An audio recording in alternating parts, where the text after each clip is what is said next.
vous comprenez? Est-ce que quelqu'un comprend de quoi je parle?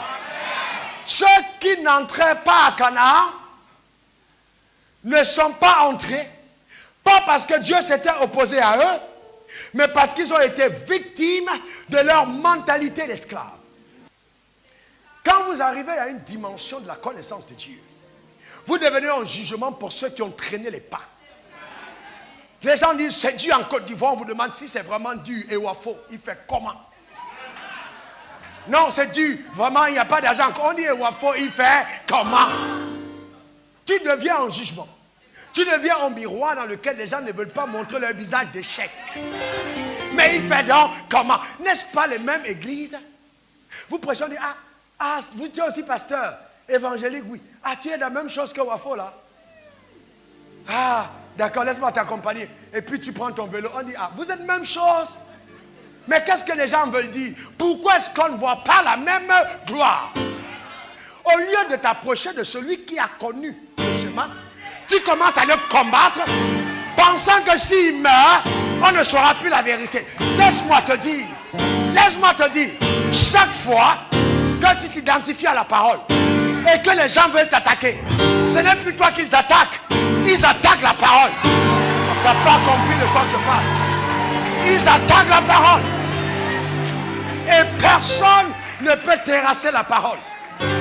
Aussi longtemps que ta vie est sur la parole, reste tranquille. Reste tranquille. Car je te garantis que Dieu prendra soin d'eux. Soyez serein. Ne paniquez pas. Ne paniquez pas. Et je vais vous dire une chose. Faites attention à l'auge. A-U-G-E. Au récipient, à l'autel qui vous nourrit. Où vous buvez de l'eau. N'allez pas boire l'eau n'importe où. Ne buvez pas l'eau n'importe où. Il ne faut pas avoir soif et puis tu cours boire n'importe quel hôtel. Il faut avoir des évidences. S'il n'y a pas d'évidence sur cet hôtel, rien ne te pousse à aller boire. Je bois à l'hôtel où je sais qu'il n'y aura pas de marque d'acheter sur mon... Est-ce que vous me comprenez? Parce que si l'aveugle montre le chemin à l'aveugle, l'aveugle ne connaissant pas le chemin, les deux vont se détruire. Donc je suis d'accord, je ne vois pas. Mais est-ce que, je vois quand même un peu clair pour voir celui qui voit. Tu n'as pas compris de quoi je parle. Dieu m'a donné quand même un peu de vue qui me permet de voir celui qui voit. 2 personnes ici, dépêchez-vous. 2 personnes. Ok, les deux marchent. Ok, lui il est aveugle parce qu'elle le voit. C'est juste une illustration. D'accord? Vous comprenez pourquoi, n'est-ce pas? Donc,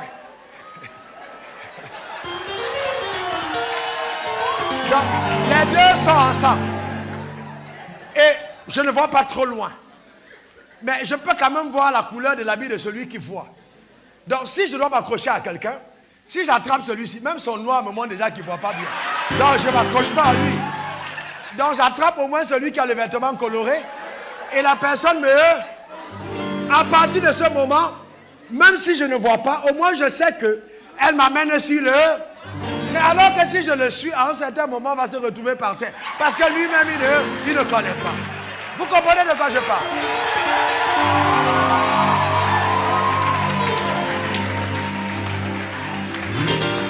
Vous voyez, c'est pourquoi le ministère ne se fait pas avec précipitation. Dieu te donne le temps des évidences.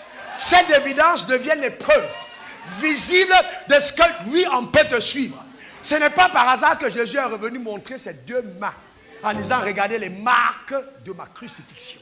J'ai parlé, maintenant vous voyez. Tu ne peux pas faire 15 ans, tu parles simplement.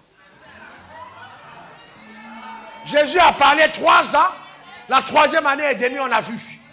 Tu ne peux pas parler toute ta vie en disant, c'est la foi. Non, il faut qu'on voit quelque chose. Il faut qu'on voit quelque chose.